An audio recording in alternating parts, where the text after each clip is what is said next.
It's been a long time since I was able to enjoy myself at a party. It sure felt good. Now just one thing left to make this night even more perfect. I'm going to make my crush mine. There he is, Jad. OMG. Did he just glance at me? I could feel my heart flutter. As I immersed myself in a world with only Jad and me, the face of Harry the Metal Mouth suddenly popped up from nowhere. It's time for bed, mommy's little princess. What on earth was he saying? And why was everyone running toward the window like that? I jostled into the crowd and I peeked down. Oh, for heaven's sake! The beyond cringy woman standing there holding the speakerphone was none other than my mom! Janice, it's 10 p.m. You know it's your turn to stay with me tonight. I won't be able to sleep without you. God, is there any way for me to just evaporate right here, right now? This is too embarrassing. But wait, how did she know I was here? I immediately looked over at Christine. It must be her again. Everyone knew she had a huge crush on Jad too, and would do anything to get him. She's definitely the snitch. It's so frustrating. Anyway, let me fill you in on the situation. This crazy woman is my mom, who gave birth to not only me, but also my older sister Patty and my big brother Will. I guess we all turned out all right, but this wasn't down to Mom. She didn't raise us. Our nanny Randy did. You see, Mom used to be an actress. She was always busy with her work and her numerous flings, which resulted in each of us three having a different father. Luckily, we had Randy to take care of us, so I never felt like I was missing out on anything. On the contrary, having to see Mom all day is a problem for me.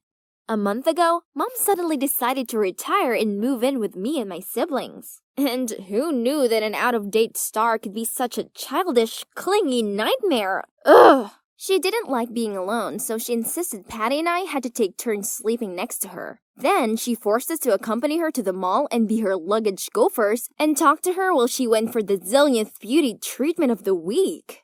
One day, after an exhausting day out with Mom, we entered the house to Will rushing over and shouting, "Mom, why did you tamper with my laptop?" It turned out that Will had applied to the Juilliard Institute, one of the most famous art institutes in New York. But Mom went on his laptop and deleted the school's acceptance email, meaning poor Will had missed out on the response deadline. Oh, sweetheart, I didn't mean to. I was trying to send an email to report those scammers on TV, but I must have accidentally deleted your email. That's probably a good thing anyway, son. It would be better to apply for an economics major at the State University, so our family won't have to be apart. Do you know how hard it was to get in there? Ugh, I can't do this right now. I'm done.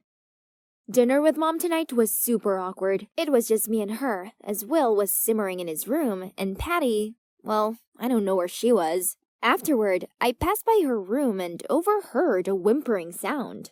I peeked through the gap in the door and saw Will also trying to calm Patty. James is now insisting on breaking up with me. If Mom hadn't come to my company and bragged that her daughter was the manager's girlfriend, the story wouldn't have reached my boss and neither of us would be in this mess. I know, right? Mom never cared about us before, but now she thinks she can just waltz back into our lives and do whatever she wants? I've had enough of this. We're both over 18 now. Let's just move out. Oh, no.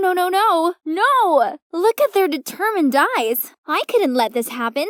What about me? Please don't go. I'm not 18 yet. Don't leave me alone with Mom. I beg you. Both of them gasped when they saw me. Then after a moment of silence, Will spoke up. Okay, we won't go. But at least we need to get things back to normal. I mean, back to just the three of us and Nanny Randy living in this house. And so, Will suggested we pull a bunch of pranks that would annoy Mom so much she'd end up leaving. But they were all busy with their studies and work, so they left it to me to carry out the pranks. Okay then, I'm ready. You can see how my mom was addicted to cola from the pile of empty cans over there. She often did midnight dashes to the convenience store when she ran out. So, my first plan was to make all the cola she's just bought disappear time after time. Frustrated much? However, she was strangely calm and acted like it's no big deal at all, and even bought a drinking helmet to make sure her Coke was always with her. Attempt failed. Move on to the second plan. Hide the Nintendo Switch. Why, you ask? Every night, Mom made us play on that thing with her, and honestly speaking, she was the worst player ever, but she wouldn't accept it, and kept making us play those boring games with her until she won. Now, no switch, no troubles, right? Wrong! As having nothing to do, she came up with much more dumb things to ask us to do with her. From teaching her to cook, gardening, and even doing yoga with her. Having Mom around is like caring for a toddler. She needs constant care and attention. It's tiring.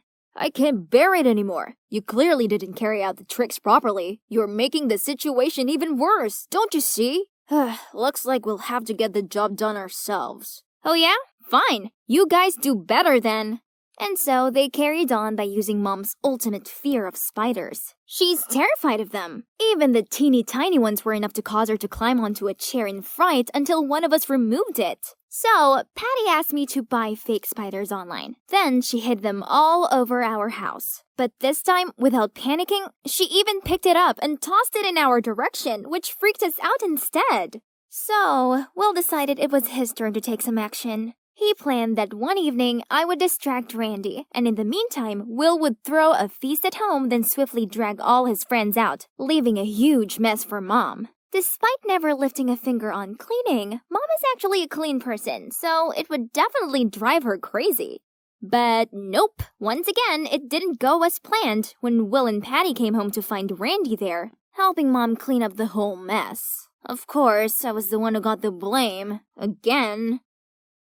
Janice, you told us you were able to get Randy away from the house for a day, didn't you? I did ask her to take me to Dad's, but midway there, she realized she forgot her phone and insisted on going back. Oh, stop with all the excuses. You're so useless and always do things by halves. The spider trick must have also failed because you bought some cheap ones that looked too obviously fake. Yeah, perhaps you've been bought off by Mom, aren't you? Spill it. Ugh, are they seriously accusing me of betrayal right now? Enough! If you're that good, then do it all yourself. I stormed off without any extra words to them. The next morning, while watching Netflix, I heard Patty and Will arguing. It turned out Patty let her boyfriend use her car and he forgot to come pick her up to work. So she's trying to borrow Will's bike so she wouldn't be late for a meeting. But Will wouldn't let her because he had an important dance workshop to attend. Don't your dumb class just always repeat the same wriggle moves? Take the bus instead. You won't die if you're a little late. It's not my fault your gold-digging boyfriend forgot to pick you up in your own freaking car. You should have broken up with a jerk like him ages ago. They continued quarreling for a while until I saw Will launch his way down from upstairs shouting. Fine, just take it. Has anyone ever been able to stop you from anything, bossy Patty? And he headed straight outside to his bike, then came back after a bit, probably to get some air to calm down. Ugh, would these two give it a rest? How are we meant to figure out a way to win against Mom when they couldn't even go a day without bickering? Right then, Mom walked in and told me she was going to bake the cake Patty had shown her how to do yesterday. Oops, but I forgot to buy eggs. I wonder if Will needs to use the bike today. I'll borrow it just for a bit. Ha! Great! If Mom took the bike, then both of my annoying siblings would have to stop squabbling about it, right? Yes, Mom, take it. Will said he was gonna take the bus today. It'll be faster to cycle to the grocery store anyway. Then Mom hopped on the bike and shakily rode off. After a while, Will and Patty went out to the yard, and of course, the bike was no longer there. After I told them that Mom had already taken the bike, Will stopped dead. Because the truth was that he had purposely broken the brake so that Patty wouldn't take it. Patty tried calling Mom, but she didn't pick up. Then came a call from Randy. She told us that Mom had crashed the bike and had been hospitalized. Oh no.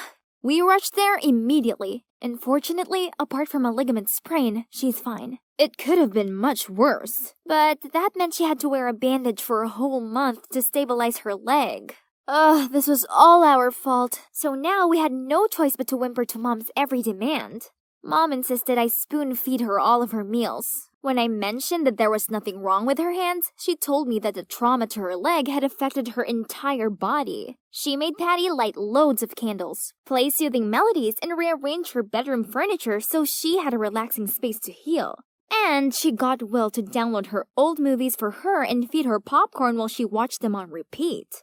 Of course, we were really worried about her and hoped she'd recover as soon as possible, but honestly, her ridiculous demands were going too far.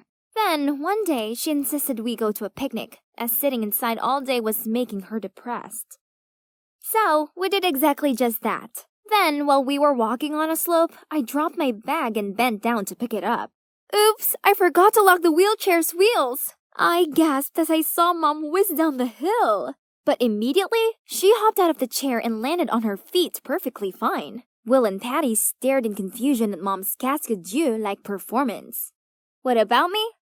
Nah, I'm not surprised at all, cause I was the one who set this whole thing up to expose Mom. Nanny Randy has told me everything. I know she has been helping you dodging our tricks, as well as carrying out that fake bike accident. Please, why do you have to make life so difficult for us? You never even cared about us, did you? As soon as I finished, Mom burst into tears. Then she began to pour her heart out. As it turned out, after her career finished, all the fortune, glory, friends, colleagues, and even men who once said that they'd love her for the rest of their lives, turned their backs on her. She was extremely lonely and needed us, her children, more than ever. Now, I only have 3 of you. In the past, I didn't fulfill my responsibilities as a mother, and I know I let you all down. But now, I realize my mistakes. I only did what I did because I wanted to draw you back close to me. Please, forgive me. Give her a chance, kids. Although your mother's actions were somewhat misjudged, she only did them because she genuinely cares about you. Janice, she worried your partying was causing you to neglect your studies. Well, she didn't want your dancing dreams leading to showbiz nightmares like hers. And Patty, trust your mom, she was right this time. Turns out, Mom once caught James, the manager, aka Patty's boyfriend, secretly dating the receptionist. So she intentionally made a fuss at Patty's office to deter the third wheel. However, what came after didn't go as she expected and led to such a mess. But now, mission complete. We came here to catch Patty's cheating boyfriend red-handed. Or should I say, her ex-boyfriend. And of course, we made sure he paid for a worthy price for his actions. Justice has been served. Now, to relax. Patty and Mom are getting along much better now. They even look more like an endearing couple of sisters than mother and daughter. Will's taking Mom to one of his contemporary dance shows, so she can see how important it is to him. And me? I may be the youngest in the family, but while Will's away, it's my job to make sure Mom has someone to lean on. And I'm glad to take on this role. Maybe having my mom around isn't actually bad after all. Would you ever let yourself become so wrapped up in hatred that you change your entire life to get revenge on someone? Well, that's exactly what I did, and it didn't exactly go to plan. I'm Clara, and I'm 25 years old. It all started 5 years ago when my boyfriend Jason went to study abroad in France. We were so in love at that time, and it wasn't easy being apart, but we coped surprisingly well. Jason even promised me we'd get married when he got back, but after a few short months of him being away, he started growing distant. He no longer called me every day, and he barely even replied to my texts. I thought maybe he was just too busy and stressful to deal with his new life, while struggling with missing me. So I decided to do something wild and fly to Paris to surprise him on his upcoming birthday. I hadn't really thought about it. I just excitedly got on the flight and taken a taxi to his apartment. But, well, the moment I saw him walking into the lobby, I instantly regretted it. There Jason was, but he wasn't alone. He was hugging and kissing some other girl, and she even went upstairs with him. I felt my blood boil, and I wanted to scream, but instead, I just left. I was so upset, but I was also angry. How could he betray me like that? Going a long way just to see my boyfriend betraying me right in front of my eyes was a bad thing, and I didn't think life could get any worse. But I was wrong. Things were about to get much worse. After leaving his place, I booked myself into a nearby hostel and cried myself to sleep. The next moment, I was waking up to a burning smell. Oh God, the hostel was on fire! I was lucky to make it out of there alive, but I was badly burned and left with a huge scar on my face. There I was, heartbroken and burnt to a crisp in a foreign country where I knew no one and didn't speak the language. I'd never been so lonely and ugly in my life. As I looked in the mirror, all I felt was anger and resentment towards Jason. He destroyed my life, and at all costs, I would make him pay for it. After I'd recovered, I got on the plane and flew back to the USA. That's when I started plotting my revenge. I had a few things up my sleeve, but first things first. Plastic surgery. So, as soon as I graduated, I got myself a full face rework. I even changed my name, moved to a new apartment, and lived with a new identity. My life was miserable enough, so now all I wanted was to start all over again. And it worked. After the surgery, I turned into a completely different person, just like I'd wanted. And what's more, I was even more beautiful than before the accident. I felt incredible and couldn't wait to start living again. Of course, I had to work my ass off to pay off my plastic surgery, but it was worth it, wasn't it? More than that, that was also how I tried my best to build a career for myself. Jason would regret cheating on me for the rest of his life, that's for sure. And as planned, after 3 years of working hard, I eventually got promoted to a management position in the construction company I worked for, and became a beautiful, successful woman that many people admired. At the same time, a few of my friends mentioned that Jason had finally returned from Paris and was now working for a big architectural firm. I almost laughed when I heard the company's name. That was our new partner company. Oh, things were about to get fun. My friends also told me that he'd brought his French girlfriend back to the USA with him and that they were getting married soon. What?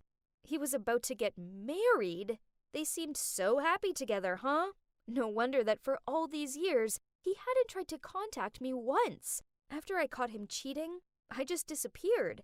I could have been dead for all he knew. But he didn't seem to care. This made me hate him even more. There was no way a traitor could live happily like that.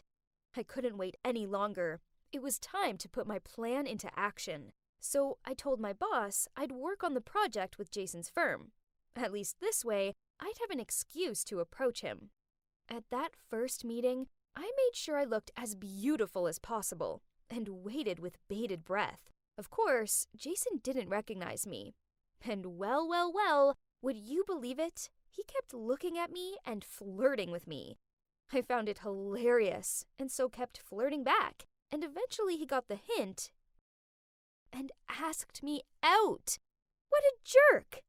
Now I understood why I was abandoned in the past. Even when he already had his fiancée, he could still flirt leisurely with others.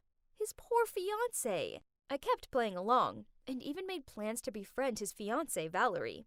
I knew she hung out in a certain cafe, so one day I went there and accidentally bumped into her, dropping water all over her gorgeous outfit. I kept apologizing and told her I'd pay to get it dry cleaned, and eventually we started chatting and hit it off.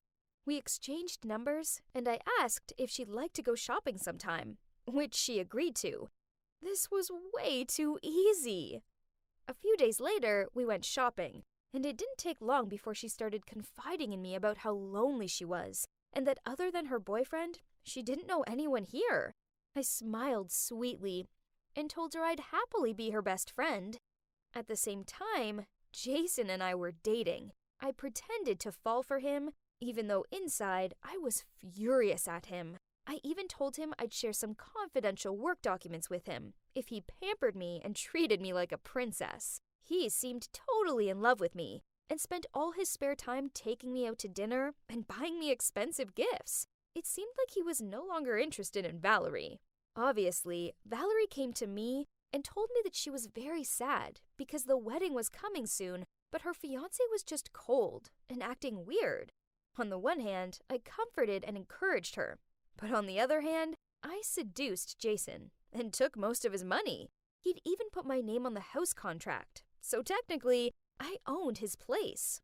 You know, I wanted Jason to feel the pain of being betrayed by the person he trusted.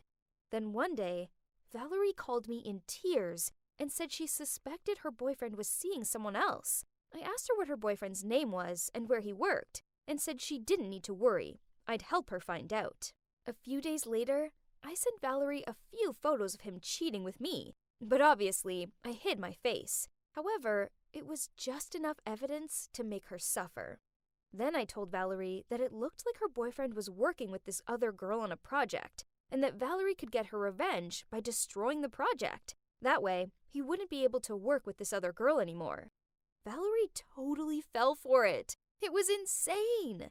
The very next day, I heard from my colleagues that Jason's crazy fiancée had destroyed the final layout for the design of the two companies' project. She spilled water on his laptop and threw it onto the ground. While the deadline was coming, it was too late to start it over. Apparently, Jason's boss was fuming and fired him immediately. This contract was worth millions of dollars, and he'd just ruined everything. I had to give it to Valerie. She didn't even think about it.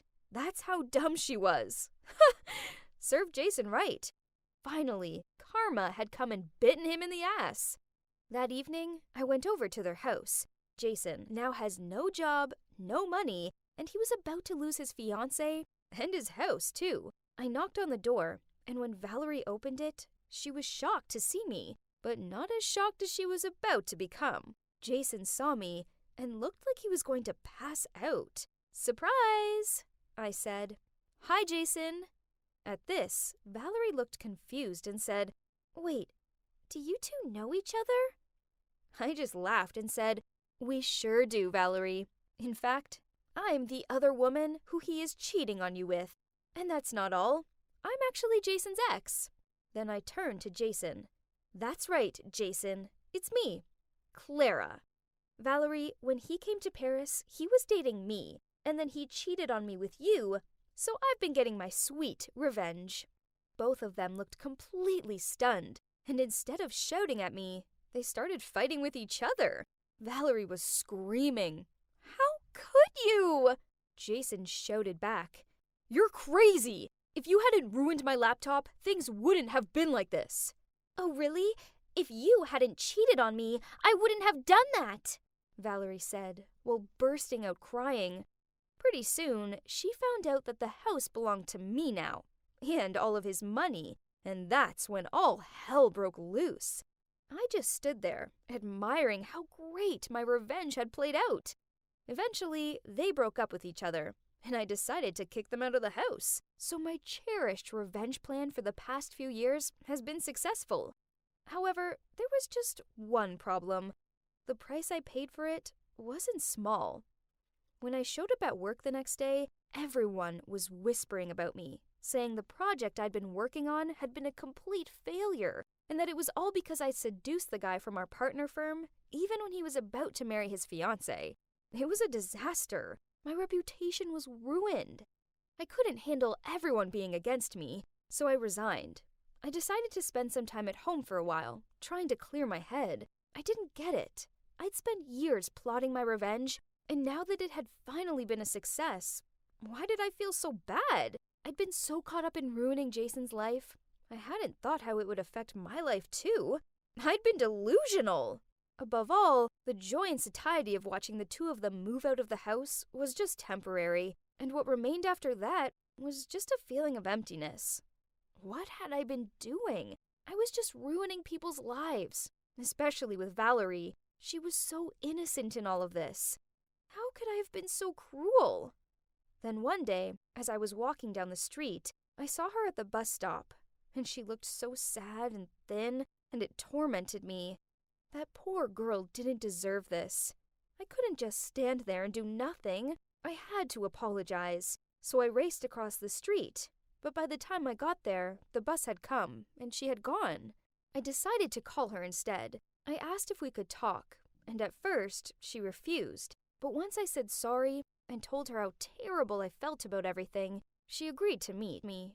I was holding the keys to her old house, and as she walked towards me, I handed them over. She was surprised, but then I started to explain.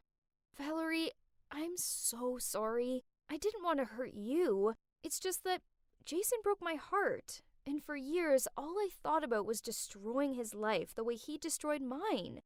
I didn't realize you were so sweet, and now I see how awful I was to you." You don't deserve any of this. You trusted me, and I completely betrayed you." At first, Valerie didn't say anything. Then she started shouting at me, saying she'd thought of me as her best friend, and that she felt so pathetic for trusting me. At this point, I burst into tears. I was a monster. The minute I started crying, something changed in Valerie. She hugged me. I couldn't believe it. After everything I'd done to her, she still wanted to hug me. We were there hugging and crying, and yep, finally something good had come out of all this mess. I had a friend, and very quickly, this friend will become my best friend for sure. You guys, honestly, I don't recommend wasting your time on revenge. I threw away so many years of my life obsessing over hurting Jason, and in the end, it just hurt me and poor innocent Valerie. From my own experience, I just want to tell you that always be the bigger person and live for yourself, not for others.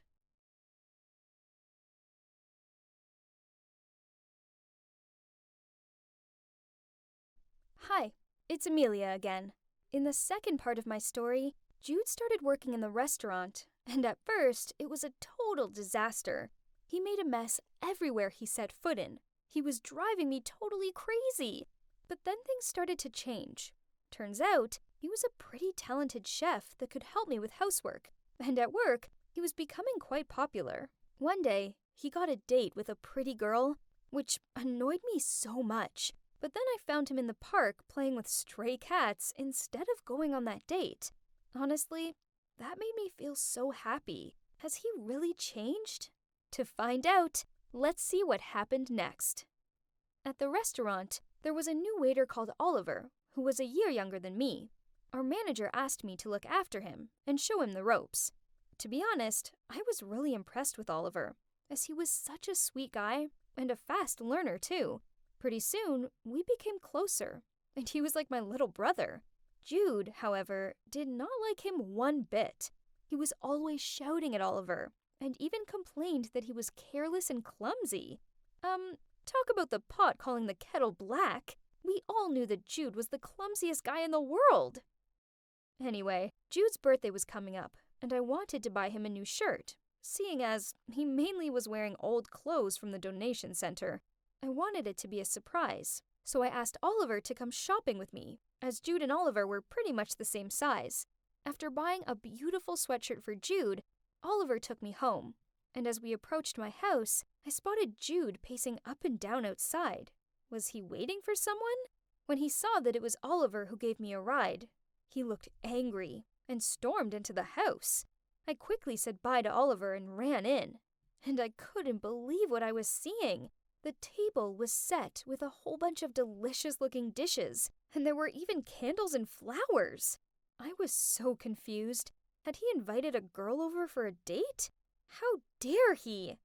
I asked him what it was for, and he said, "What day is it today? Did you forget it?" Oh, so all of this was for his birthday party? I just laughed and handed him the gift bag. He immediately looked so happy. What a child. But then he suddenly gave me a doubtful look and asked, "But what did you do in the afternoon? And with that Oliver guy?" I told him I'd asked Oliver to help me go shopping for his birthday, and then I jokingly said, "But why are you suddenly so curious? Why, you looked so annoyed upon seeing him. Are you jealous or something?" I wasn't expecting what happened next. He suddenly blushed and muttered out, "Actually, yes, I like you, Amelia. In fact, I think I'm in love with you." Whoa! What? I totally froze and didn't know what to say, but just kept looking at him and gasped. He could see I was speechless, so he waved his hands in front of me and said, "Hello, Earth to Amelia." Then he continued, "Well, Amelia, do you, have feelings for me too? Actually, never mind. It's not important. I mean, if you don't, then just forget it, and we can go back to being friends." Oh God, I had never seen him so shy before. His face went red as a tomato, and he kept scratching his head shyly. I couldn't help laughing, as, honestly, he looked so cute. So I grabbed his hands and I couldn't stop the words from pouring out of my mouth. Jude, honestly, I like you too. My heart was racing as I said that, and I didn't know what else to say. But suddenly he was hugging me tightly, and then the next moment we were kissing. I was over the moon. I hadn't realized how much I'd wanted that to happen. It felt amazing. From that moment on, we were inseparable. We lived together, worked together, and in our spare time we went camping, hung out in the park, and cycled to watch the sunset. He cared about me so much, and I don't think I'd ever been that happy in my life before. I didn't think life could be that great. Then, one day, while we were cleaning the house, he suddenly called me. Amelia, look! How cute these pictures are. You drew them, right? Wow, you're gifted. I realized he was looking at my box of comic books I'd drawn, which I'd hid under the bed. I felt kinda embarrassed and told him that I hadn't done any drawings in a while. Then he asked me why I stopped, and I told him about how it had always been my dream to go to art college, but since my mom passed away, I'd had to forget it for a while and focus on just surviving. Jude suddenly grabbed my hands and said, Honey, let's make this dream happen. I'll help you, okay? I was so touched and gave him the biggest hug as a response.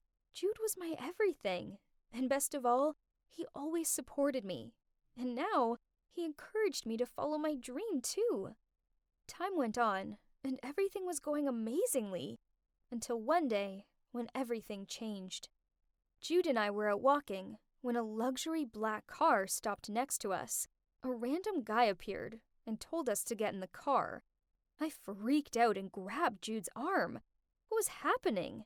Were we being kidnapped? There was no way we were getting in the car. But suddenly the guy said, Jude, this is an order from your parents. Jude looked shocked and said, What do they want? They already kicked me out, so why should I come back?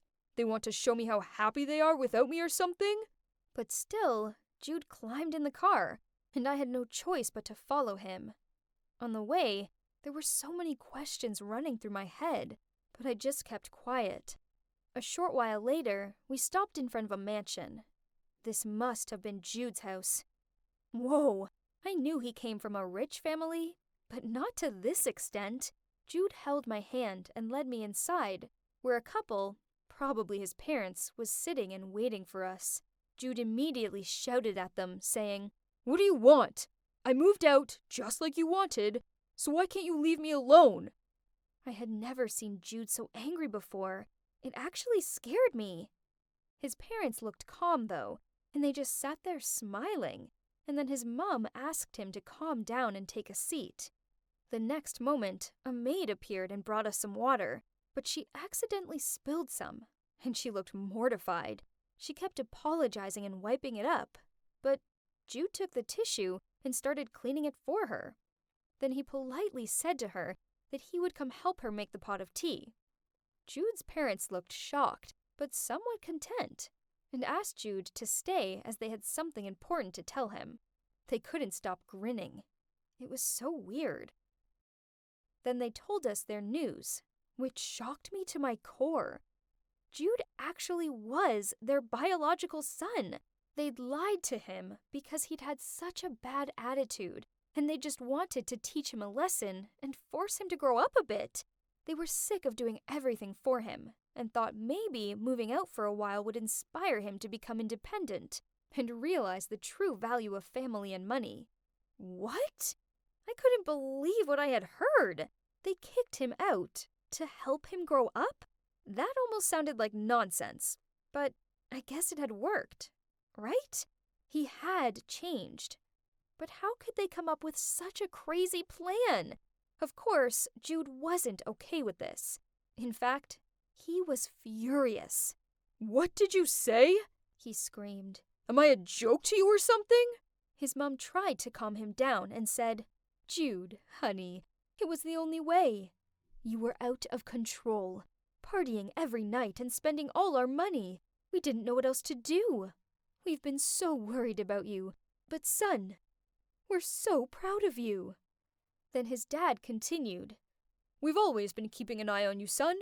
We saw you working in that restaurant, and we are just so happy you've turned a corner and found this independence." Then she turned to me and said, "Amelia, right? Thank you so much, dear. You've looked after our son better than we ever could, and you've helped him so much." I just blushed and said, "No, it's Jude who takes care of me, actually. He's been amazing."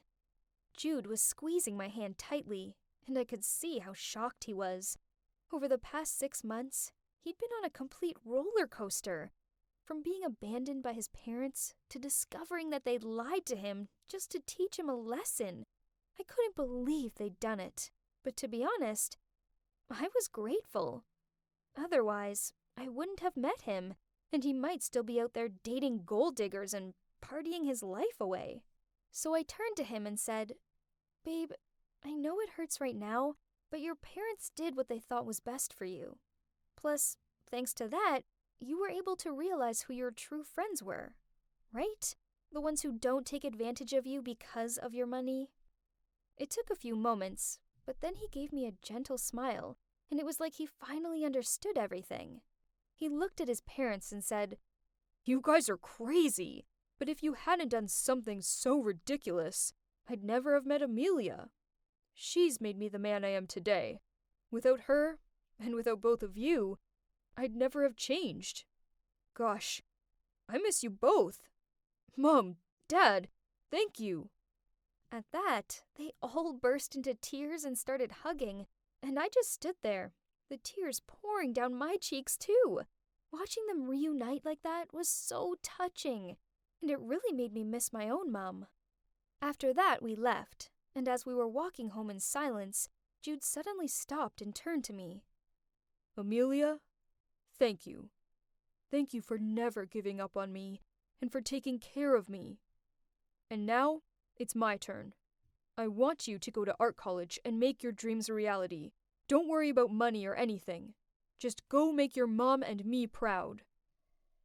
I was speechless. I started crying again and gave him the biggest hug of my life. And guess what? We've moved into a new place downtown, and I'm about to start art college next week.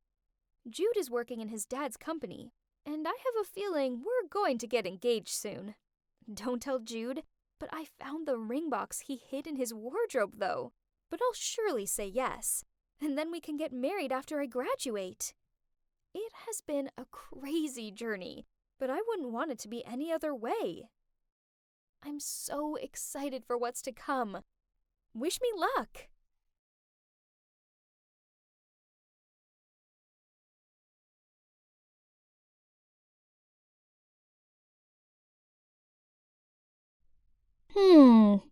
I wonder what's taking Valerie so long. She's been in that changing room for ages. Valerie? Is everything okay in there? Don't force it if it doesn't fit. No, this is the last dress in store. I just need to breathe in for a bit longer. So? It's beautiful, isn't it? Valerie spun around. Then suddenly, yep, trying to squeeze into a dress 2 sizes too small for her, then it'd split. The giggles around us started. Valerie blushed, hurriedly paid for the dress, and pulled me out of the shop. Why am I so fat? Ugh! I just want to feel pretty on my date. If I was skinny like you, I wouldn't have this problem. Poof! You know, it's not as easy as you think being thin. Yep, you heard me right. Being thin has its downsides. First of all, fashion. My nightmare. I have to wear an extra small size, and the clothes still hang off me. Actually, most of my clothes are from kids' stores, so I feel so untrendy. Then in winter, I have to wear tons of layers just so I don't freeze to death. And in the summer, I can't wear cute clothes as I look like a coat hanger. Not only that, because I'm so skinny, people often ask me to do nonsense stuff. Once, I was studying in my room, when suddenly I heard my sister Camilla calling me. She'd forgotten her keys and forced me to climb through her tiny window gap to get them. Seriously, I can't even. Then, on another occasion, Valerie made me crawl into the classroom locker to help her cheat on her Spanish test. Unfortunately, the teacher walked in while this was happening and gave me a week's worth of detentions, of course. Ugh.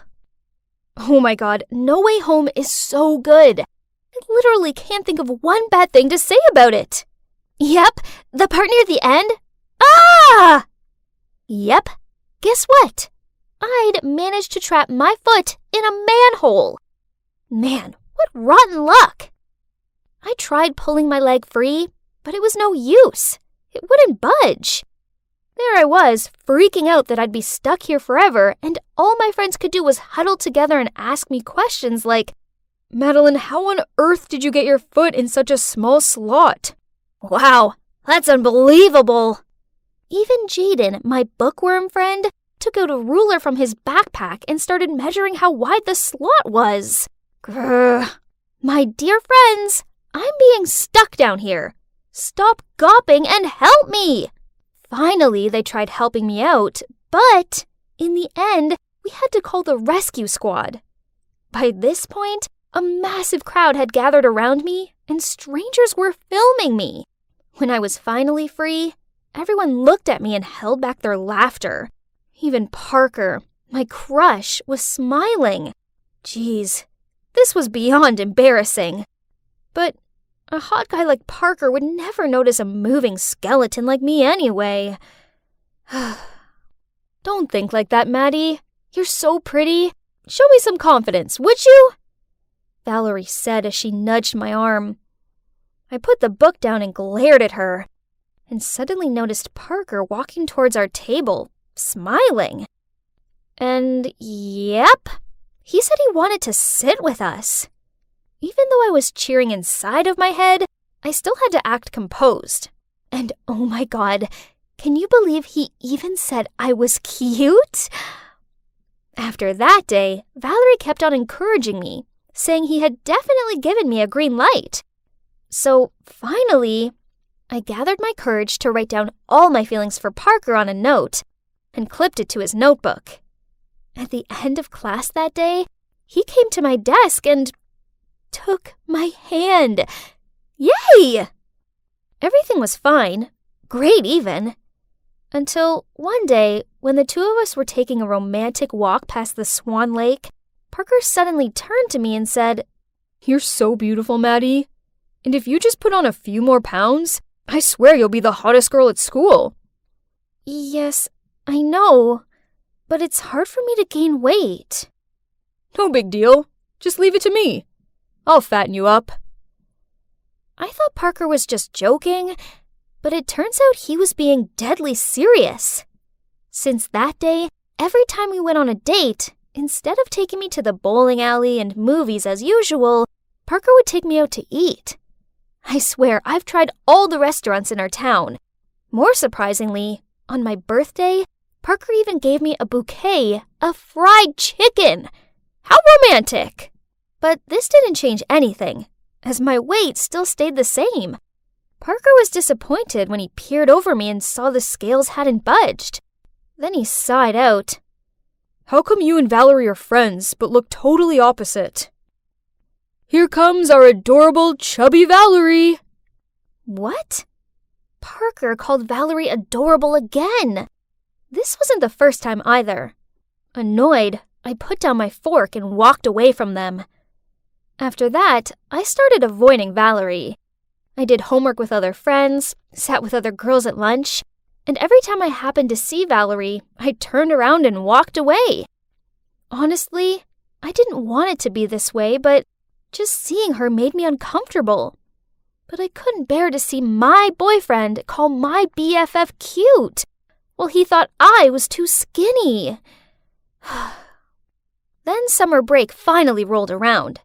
I thought it'd be just me and Parker, but then he went off to a summer camp in Spain. The plan was all ruined. So I spent a whole sunny day inside sulking. What's wrong? Are you bored because your lover is away? So why don't you take this time to surprise him when he returns? Surprise? A great idea popped into my head. But how do I get chubby? Easy peasy. Okay, if it's that easy, then show me. Okay, if you do my summer homework for me. What? She's such an opportunist. But I really wanted to pile on the pounds and please Parker. So, without hesitation, I nodded in agreement. So, from that day on, I started following Camilla's weight gain plan. I switched veggies for greasy foods, and my main meal was always late at night.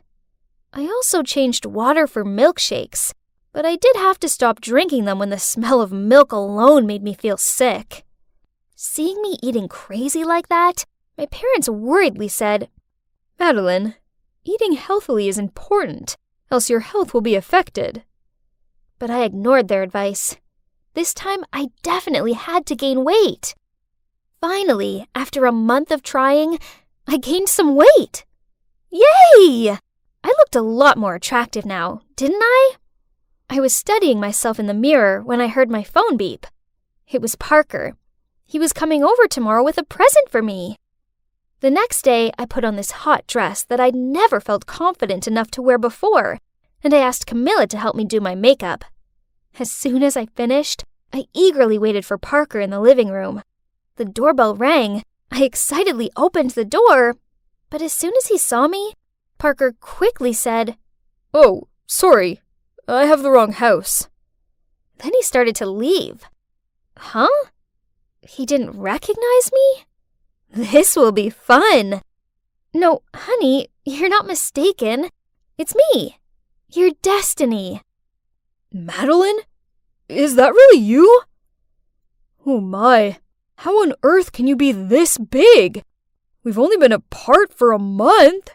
So, you don't think I'm prettier now? To my surprise, Parker shook his head. No, you're so fat now. It doesn't look okay. Lose some weight. Huh? This was so confusing. I thought he wanted me to be bigger. As annoying as this was, I still listened to Parker and tried to lose the weight I'd put on. So it turns out that losing weight is far trickier than it sounds. Actually, it's 1,000,000 times harder to lose it than it is to gain it. After a month of healthy eating and exercise, I gained another pound. Ugh! Stop eating that. Are you giving up already? You must try harder. What? It's just some popcorn. Why does he have to be so rude about this? I'll give you 2 weeks to lose weight. Else we're done. Huh? What did he just say? Done? He was the one who wanted me to gain weight in the first place. Now he was threatening to break up with me if I didn't lose it.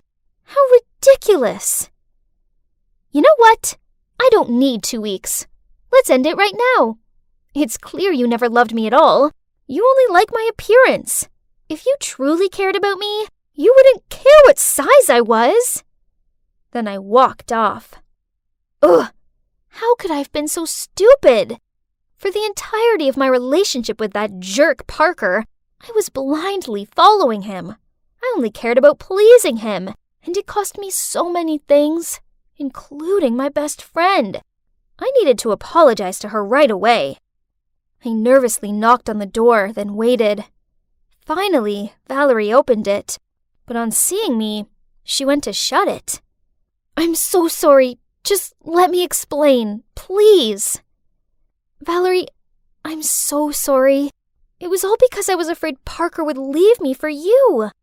But I realize now that he's a massive jerk, and I was an idiot for ever trying to change for him. Jeez, you're crazy. Parker is totally not my type. I scratched my head and told her about how terrible Parker had treated me and how I'd foolishly listened to him. Man, that douchebag! Then she hugged me. Valerie confessed to me that she'd been trying to lose weight by lowering her calorie intake, but the pounds weren't coming off. And worse still, she felt weak and tired all the time. I nodded in agreement with her.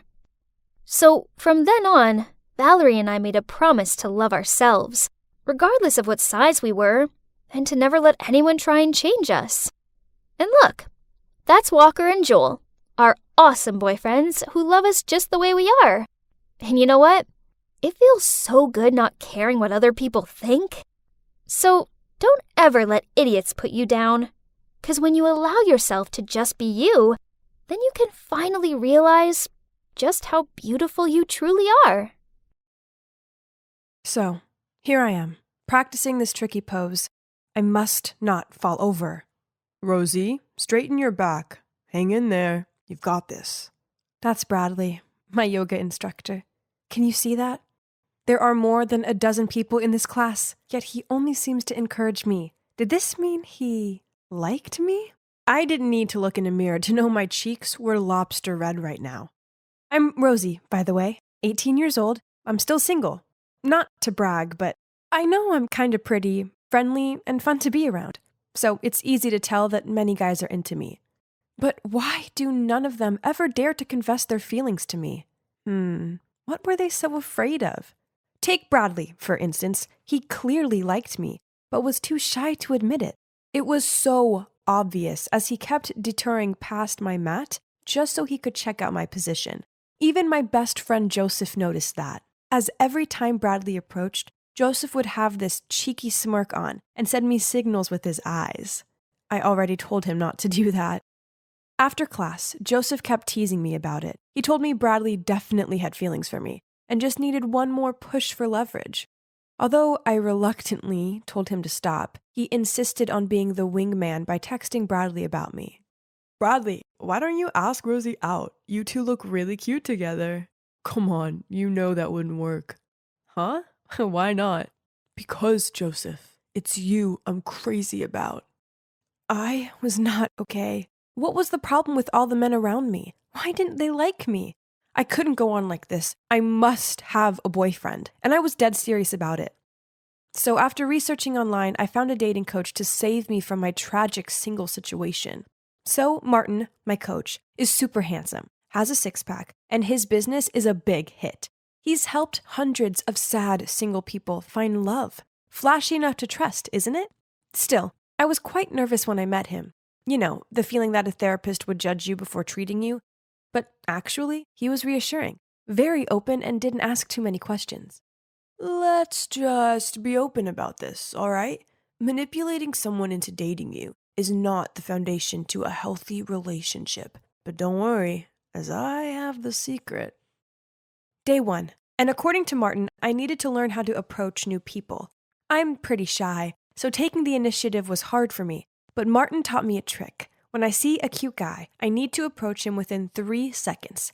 This way my brain wouldn't have time to think, analyze, then talk myself out of it, and end up missing my chance. Okay, a hot guy was there staring at his phone. I must not overthink. 1, 2, 3, go. Hi! Hi? So I just saw you, and I think you're really hot. I'm here to say hi. Thanks for thinking my boyfriend's hot, but he's taken. I panicked, then rushed back to Martin and spluttered out, I can't. Hey, that was a success. You're just training your mind and body to take action. Go ahead. No way. Should we move to the next step? And this was the next step. I just needed to start a conversation in this place where everyone was in a mood to have a chat. It's simple, Rosie. Put yourself in a talkative mood. Go over to them and give them a compliment. But make sure it's genuine, else it won't count, okay? Got it. I spotted a man sitting alone, so I walked over to him. Hey, I like your ring. OMG, was that a wedding ring? Don't worry. I'm single. And is it that hard to think of something to compliment me on? And, you are smarter than you look. And yep, he left. Oh, what kind of compliment was that? Martin sat in a corner and watched me go from guy to guy and stutter out a string of terrible compliments. You did great, Rosie. Don't be discouraged. Now, when you actually see someone you like, you'll be more natural. Martin said that body language is a crucial part of keeping the conversation going. So, the plan was to practice this at Joseph's birthday party. This time Martin couldn't be there in person, but we still stayed in touch via my Bluetooth earphones so he could guide me. The mission today was to initiate physical contact with someone and make them feel close to me. Anyone who knows me knows that I am not good with these things. So I kept giving them this weird slap on the back. Hey, I heard an ouch. Are you hitting them? I said just a light tap. I don't think I can do this. I'm too shy. And now guys are giving me weird looks. Martin said this time I should make the boys take the initiative, and then things would come more naturally. Okay, I'll give it one last try. This boy I like, Nathan, is over by the pool, but he's in a group. Nothing to worry about. You'll make him come to you. Now listen and follow. I walked over to the bar and made sure I was in Nathan's eyesight, sat as naturally as possible, made eye contact with him, and smiled. Oh, Martin, this is stupid. He doesn't even know me. Just wait. OMG. He's waving at me. Should I come now? No. Wave him over. Okay. You should take responsibility for this, Martin. I waved Nathan over. Then, to my surprise, he got up and started walking toward me. OMG, help, what should I do? Give a no-tooth smile. Then say, I just want to say hi. What? That was all? But he was coming closer and I had no choice. I just want to say hi. And I want to have your phone number, cutie. I couldn't believe it. That was a real success. We texted the whole night. We got on so well. He was clearly flirting with me. This is crazy. But then 2 weeks passed by and I didn't hear from him at all. I kept on looking at my phone, expecting Nathan to call, but he never did. So I immediately rang my coach for help. Ready for the bad news? So, that means he doesn't like you. A busy man like Napoleon could still write thousands of romantic love letters to his Josephine.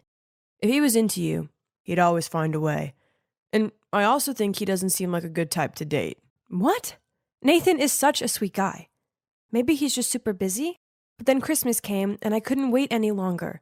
I mustered up the courage to ask Nathan out. But guess what?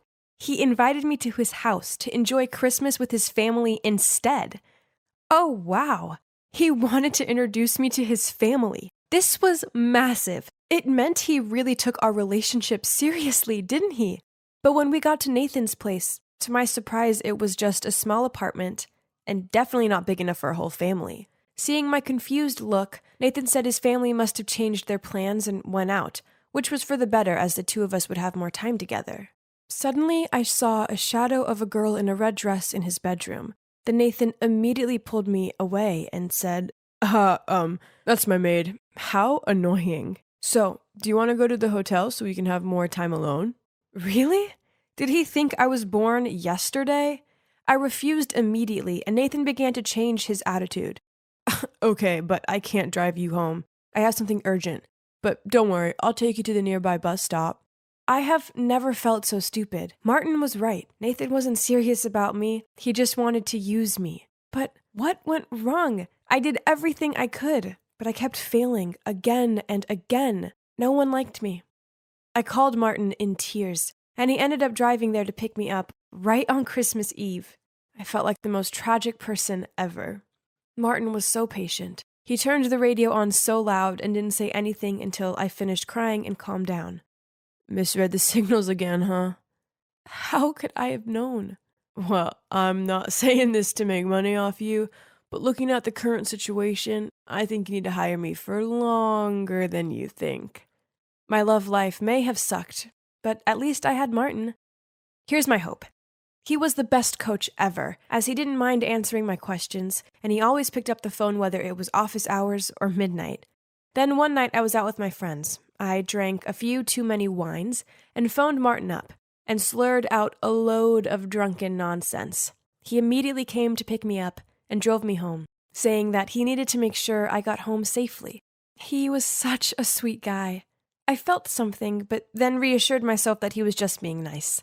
But Joseph insisted that Martin was only acting this way because he liked me. Seeing everything he did, and you still have to wonder about his feelings? Dummy. Believe me, I'm not wrong this time. Mr. Sixpack is crazy about you. Congrats. Thinking about it, it did make sense. So I started stalking my coach on social media and daydreaming about him. Then taking Martin's own advice that I needed to make my feelings known. So, on Valentine's night, I myself made this box of chocolates and took them round to his. I took a deep breath, then rang the doorbell. But then standing at the door was him holding hands with another girl. I awkwardly said, Don't you like me? I mean, you taught me that when a guy likes a girl, he'll always be there for her. You picked me up in the middle of the night, and you always listened and comforted me when I was sad. You even brought me hot tea when my Aunt Flo came to visit. Doesn't everything match up? Rosie, I was just being nice. Sorry, but you've confused the signs. Again. I was totally dumbfounded. I couldn't face the thought of seeing Martin ever again, so I blocked him from my life. In the following days, I was under a variety of emotional states, from extreme stress, heartbreak, embarrassment, then disappointment because of my extra delusion. I struggled with insomnia almost every night and tried to bury my feelings by binge-eating junk food. Just 2 weeks later, I looked at myself in the mirror. There were dark circles under my eyes, my skin was dry and flaky, and I felt bloated and sluggish most of the time. Seeing myself like that reminded me of something Martin had said. How can you expect someone else to love you if you don't love yourself? I knew I needed to change, so I started eating more healthily, working out, and finding me time. And you know what?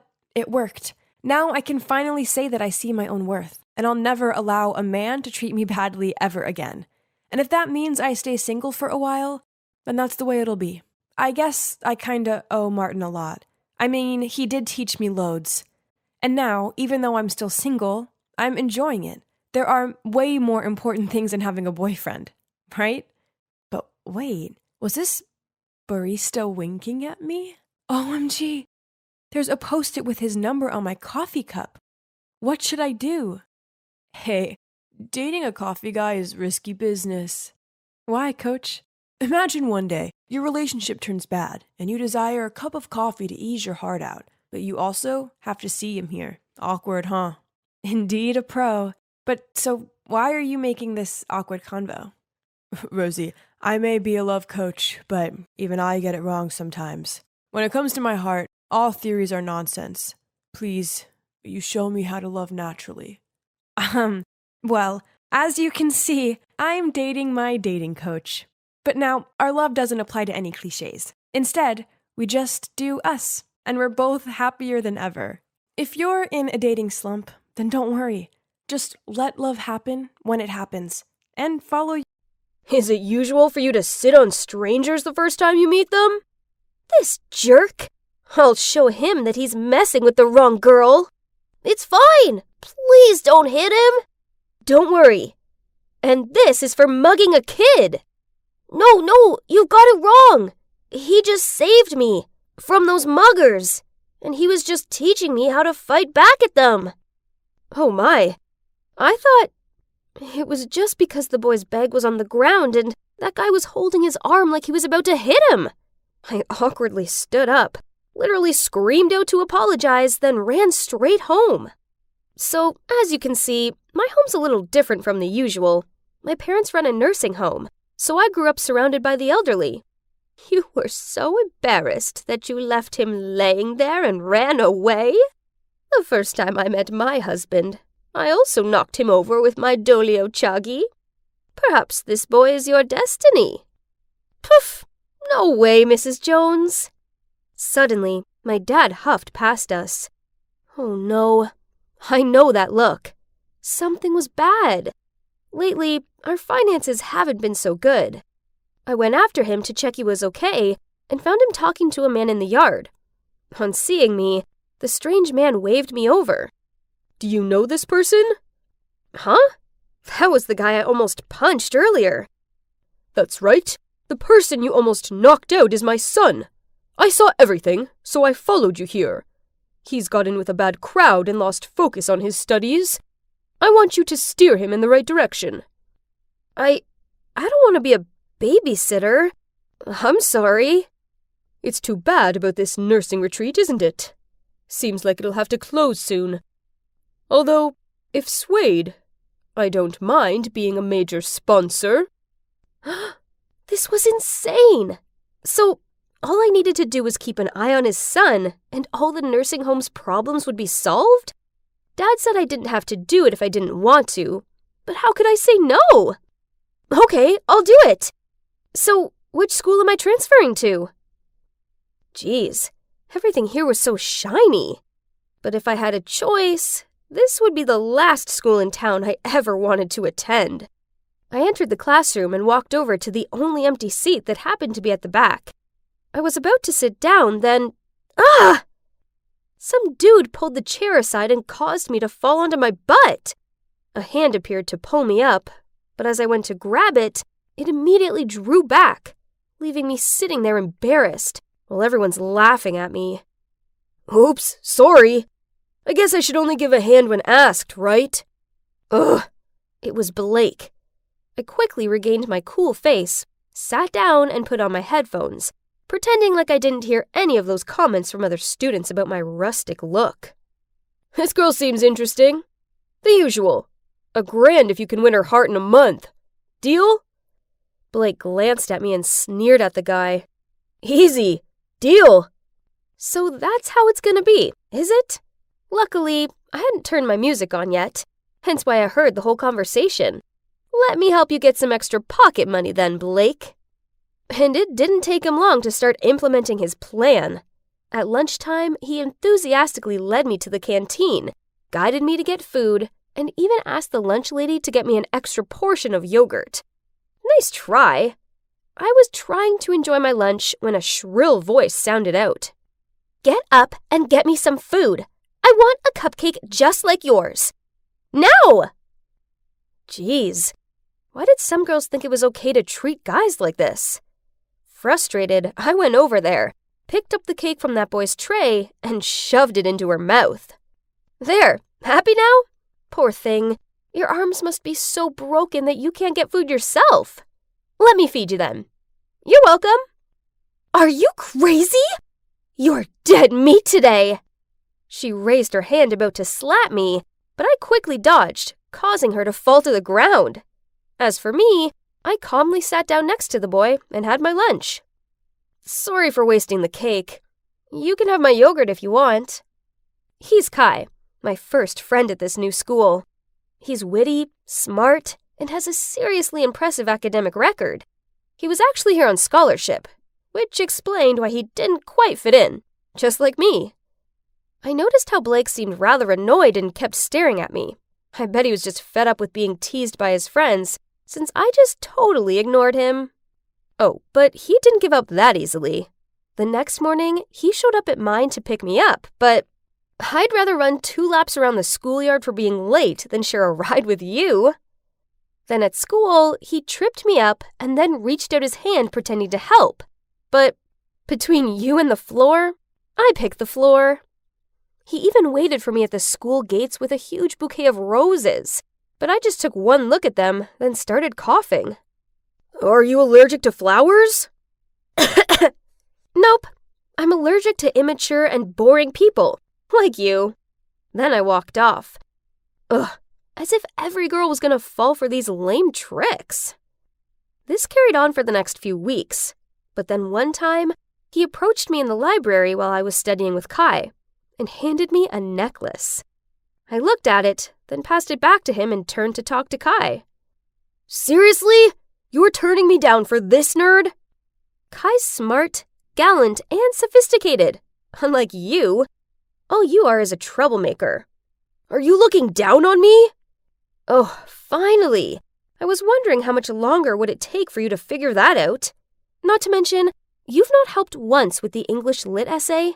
You're in my group, but you probably just think the Grapes of Wrath is a rock band or something. So, if I can finish that essay on my own, will you go on a date with me? Fine, but it has to score an A, else you can forget it.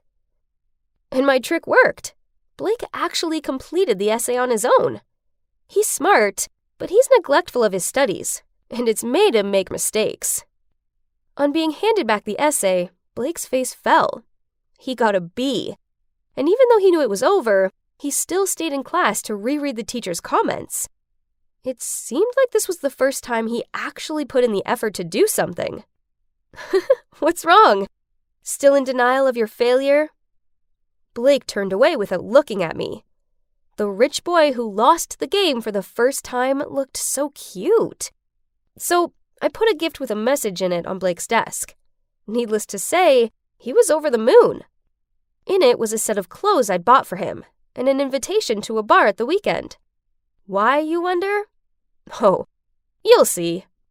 That Saturday night, Blake showed up in the outfit I had gifted him, and looked anything but pleased. I can't come in wearing this. It's so old-fashioned. My friends will laugh at me. You invited your friends too? To prove that you won the bet, right? If you get that $1,000, will I have a share? You already knew it? I was just joking at first. But now... Let's go inside now. Don't worry, we won't be here for long. I dragged him inside, and immediately, his friends didn't miss the opportunity to tease me. Did the fish get hooked? Yes, I'm trapped.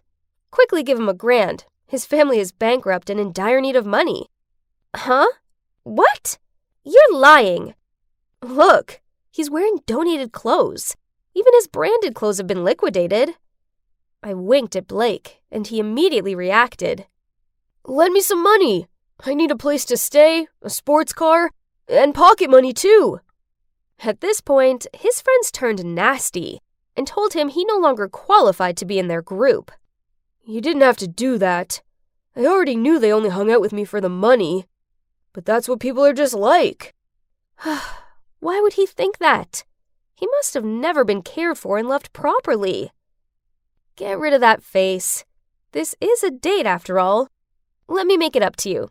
A bar that matches this outfit. So I dragged Blake to our evening party. I told everyone that I brought a friend to lend a hand, and the elderly immediately made him do all sorts of things. Mrs. Hastings asked him to climb the tree to hang the string lights. Mr. Derbyshire called him to chop wood for the campfire, and Mr. Shaw wanted him to taste his homebrewed beer. Then the next second, Blake's already sitting on the drum throne. It's been a long time since we had a young volunteer. That boy seems fine, doesn't he? I saw the way he looked at you. He's not suitable for me. I shrugged in response to her, and suddenly felt disappointed. Yes, I liked this different side to him, but we were still from different worlds. The next morning at school, I still saw Blake hanging out with his greedy friends. Looks like he hadn't learned his lesson. Frustrated that all my efforts were in vain, I swung open my locker. What was this note? Meet me at the library at 6 p.m. when everyone has left.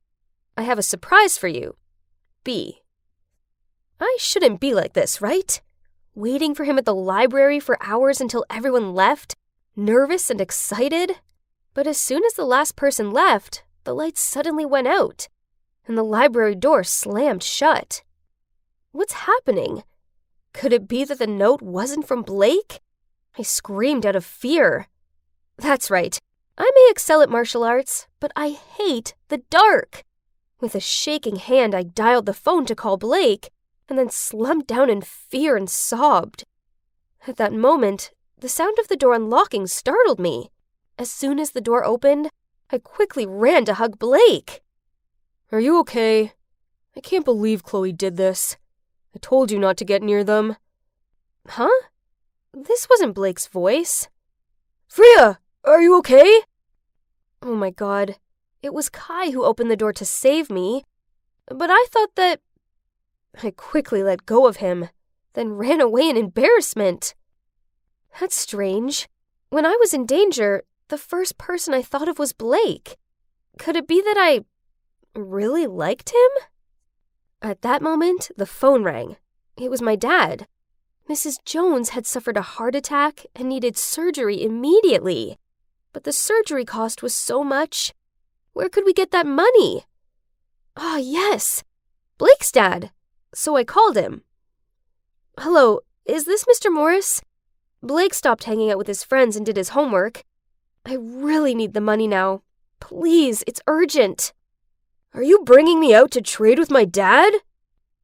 My God, it seems like Blake heard all the conversation.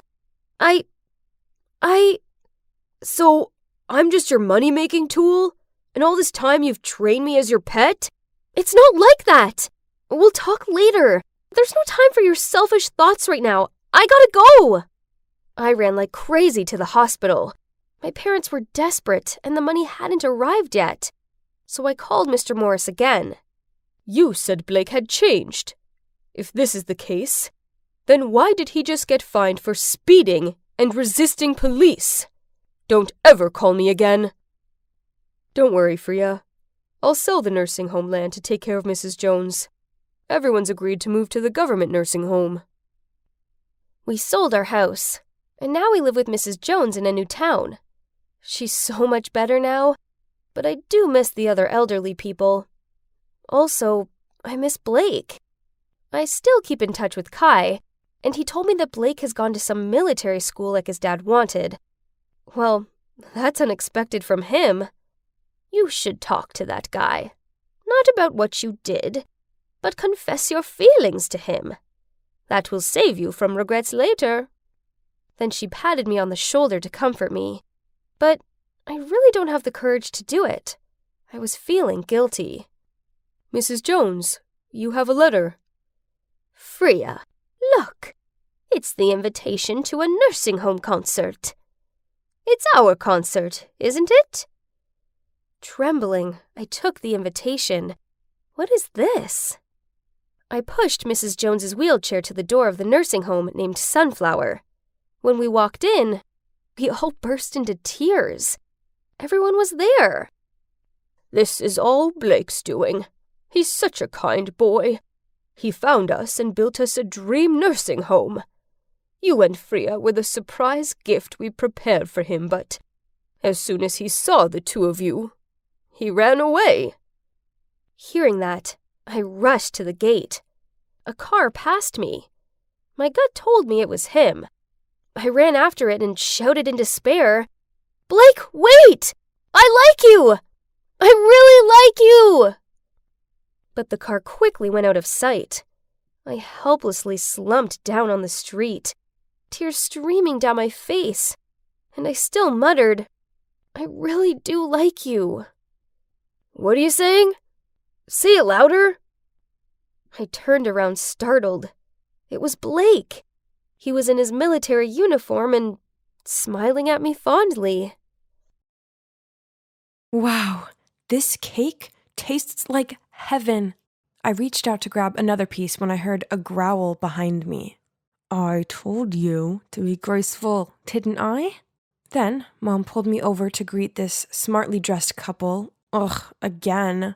They looked me up and down, then said, I heard that you're a gifted pianist. We would love to hear you play. Huh? Piano? I'd never played it before in my life. Before I could say a word, Mom chimed in. Unfortunately, Phoebe's just sprained her wrist. Maybe next time. I looked at her confused. Why would she lie like that? Jeez. Mom, why did you say that I could play the piano? Ah, yes. I may have bragged to them that all of my adopted children are excellent.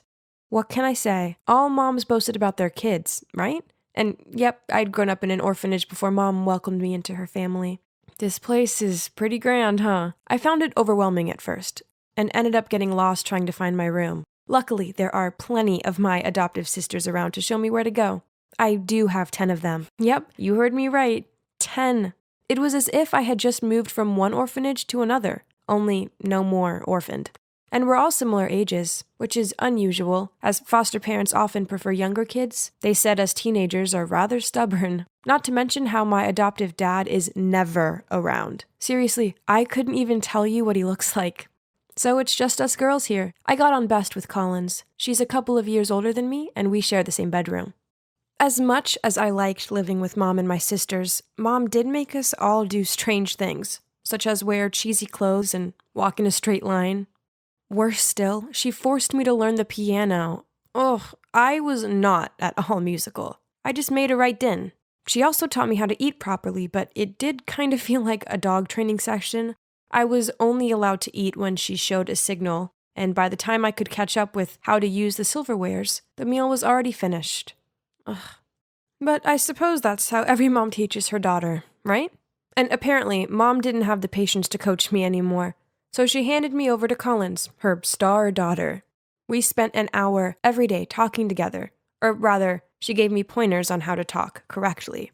Collins said I needed to control my volume because I had a tendency to shout my words, and it wasn't very ladylike. I had to whisper at the same volume as her and also choose my words carefully to show intelligence and grace. Ugh, maybe it'd be easier if I just didn't say anything at all from now on. Aside from Collins, I didn't have a chance to get to know my other sisters, as Mom made each of us pursue a different aptitude.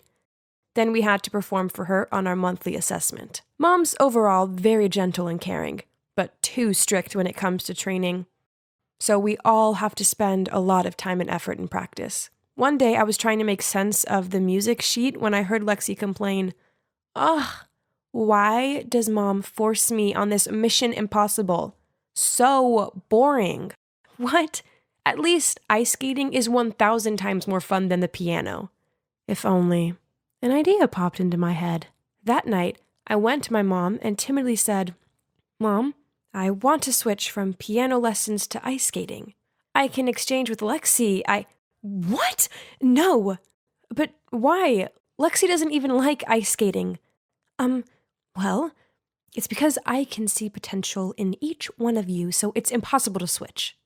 Frustrated, I went back to my room and began whining to Collins, but she thought that it wasn't a big deal. Mom knows what's best for us. Well, that I'm not too sure about, yet we didn't even get to go to school. As Mom said, her homeschooling was enough. While I only found her method rather strange, I've dreamed of this perfect life with an amazing mom, but Mom was never very affectionate. It didn't matter how much we studied or tried to perfect our chosen hobby. She never cuddled or praised us, not even Collins, who's the smartest girl here. I was desperate to impress Mom, so one time I spent ages making this Portuguese appetizer for her, but all she did was take one bite and say it was okay. I asked her if she didn't like me, but she just replied in a growl tone that she was helping us to have a high position in society and a bright life. But I don't need those things. I just wanted her to like me. This place is so stuffy, and the only time that I can actually breathe is when I'm on my Friday morning bread buying errand. Ugh. Then suddenly someone patted me on my shoulder, which startled me so much I dropped my stuff. "Hey, it's really you. But is something wrong with you? Why the strange walk?" "The only thing I'm good at is buying bread, but now you've ruined it. See?" Jet stooped down to pick it up for me. He was still as rude as ever, but I still found myself jealous of this free spirit off him. We used to be a perfect match at our orphanage, and quite embarrassing to admit, but I was very naughty back then, and often shoplifted with him. "You could go steal some more. Remember our tricks?" I have to tell you 3 things. Firstly, I've been adopted. Secondly, my adoptive family is wealthy. And finally, I'm being educated to be a noble lady, so no more stealing. That's ridiculous. I also have 3 things for you. I've been adopted too. My parents love me so much. Oh, and they're cops. We looked at each other and burst out laughing. So we were both caught, weren't we? Jet and I sat down on a nearby bench to catch up, and when I poured my heart out about my new family, he interrupted me. "Sounds strange to me. Why would they only adopt teenage girls? And what are those training lessons and monthly evaluations for?" Then, Jet insisted that he would investigate my adoptive family. That's silly. But anyway, it's fun to reunite with a friend, and we agreed to hang out every Friday after that. And here comes my first assessment. Of course, I couldn't even play a simple melody, so I had to study for 3 more hours every day. My sisters suffered even more. Kinsley was forced to abstain from food because she weighed 2 kilograms more than the standard. In contrast, Willow had to eat continuously at night in order to gain 5 kilograms. If it's to this extent, then it must have not been simply for the sake of the casual boasting of a mom, right? On the next Bread Friday, I told Jet about last week's assessment. He firmly stated that there was a problem with my family. I don't think so, Jet. Mom just wants the best for us. Listen, Phoebe, I think she trained you guys on purpose. Each of you has to be good at a certain subject, just like the shopping orders. Orders? Don't go too far. You know Kobe beef? Cows are made to listen to music, given beer to drink, and massaged, but in the end, you know what the outcome is. Oh no. Is that what this is? Mom always said that she would give us the best life, as long as we worked hard. Were we being tested and stamped like those cows? One day, I came home to Collins excitedly packing her suitcase. Mom said she's taking me to a new school tomorrow. So Collins was leaving? But where? I'll miss you, sis. Text me when you get there? But days passed without a word from her. I asked Mom, and she said that Collins' hard work paid off, and she'd been accepted into a prestigious school, but they had a strict no phones rule. Huh, that sounded sus. So I told Jet, and he insisted I report the case. Another Friday, Jet and I met at a church near the bakery. Why did he choose this boring place? I was looking around when I saw a group of schoolgirls coming out of the church. They all wore the same dull uniform, had their hair neatly tied back in a bun, and all obediently lined up. Then there I saw her. Collins? I was about to rush over to greet her, but the glare of the woman accompanying her scared me off. This was not right. I'd got to ask Collins what was going on. So I grabbed Jet's arm and went after the group. But they got into a black car and sped away. Maybe they chose this church as a place for their transactions. Smart, huh? They put everyone in school uniforms so no one would suspect them. But seeing those faces, I'm sure they're about to be sent to the black market soon. Black market? The thought alone made me shudder. I had to save Collins. I couldn't let Mom get away with this. That night, I tiptoed downstairs to eavesdrop. Okay, I'll deliver her this weekend. Correct. She's 5'7". She can ice skate, cooking and painting. Of course, I have her trained as required.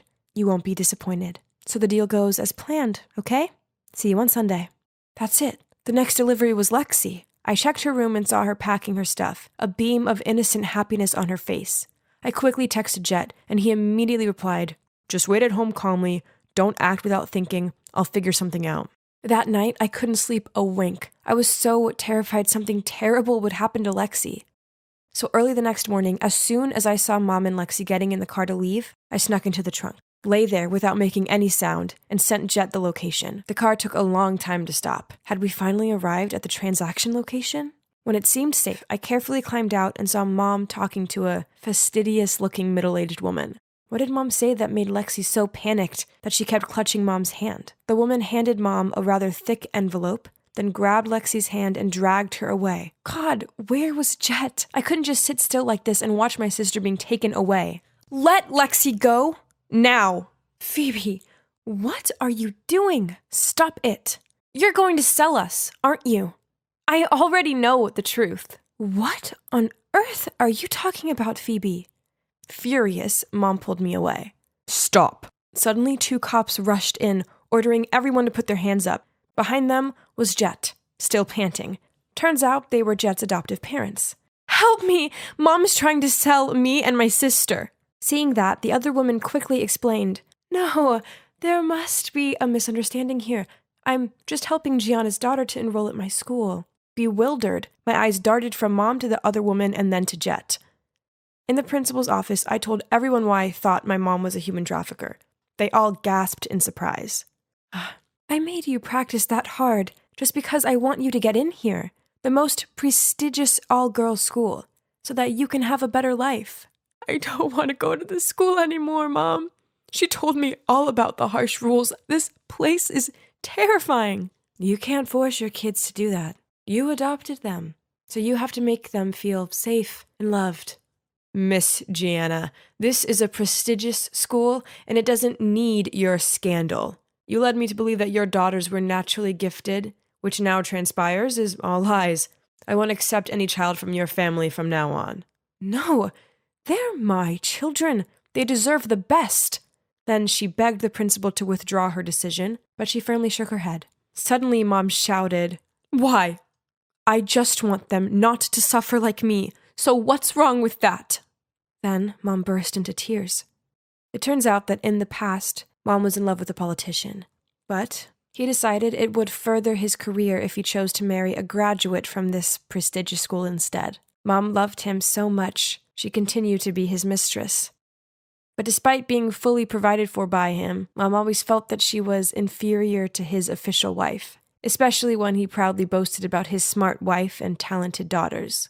Then, when she wanted to start her own family, he wouldn't allow it. In the end, she decided to adopt girls and train them to become excellent so that they could enter this school regardless of their background. So that's the reason why she did this to us. I have to admit, I did feel a bit sorry for her. All of this was probably just to ease the pain of her past. But Mom, we don't want to go to this snooty school. We just want you to love us and protect us. I'm sorry. I was wrong. I was only trying to help. I'm sorry. It's all my fault. And she hugged me. So, in the end, my sisters and I finally have a truly happy family. Mom doesn't make us do any dumb tasks anymore. Instead, she lets us pursue our own dreams and passions. Now we all go to a public school and live out our normal teen lives. It's wonderful finally having an amazing mom, incredible sisters, and my pretty awesome best friend, Jet, all by my side.